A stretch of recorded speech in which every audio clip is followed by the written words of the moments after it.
For this video, pag-usapan natin kung paano natin mapareduce yung mortality. Kahit naaabot lang ng 10% to 30% ang mortality hanggang sa pag-harvest, yun ang maganda.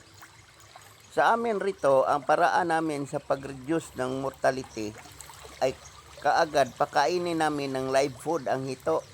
Hindi namin hinahayaan na puro feeds lang. Kasi yung feeds, kung yun lang ang ipakain mo, maghahanap talaga ng karne yung mga hito. At saka kung maghahanap sila ng karne, aabot talaga ang panahon na kakainin niya yung kanyang kasama dahil sa maghahanap yung katawan niya ng karne. Kaya sa maliit pa lang, pakainin na ng karne.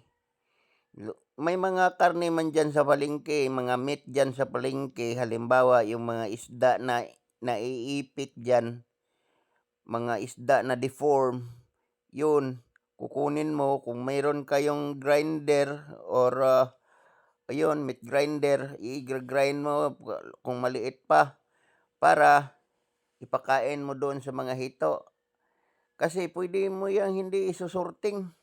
Doon na kayo kukuha ng malaki kung mabinta na yung malaki at yung naiwan, yun na lang ang palakihin ng diretso hanggang sa karoon na ng timbang na pangbinta na. At ito pala, kung karne pala ang ipakain mo, aabot ng hanggang sa 20% yung makakain nila. Pero kung feeds lang ang ipakain mo, hanggang 3% lang. Kaya kung karne ang ipakain mo, minus kayo ng mortality.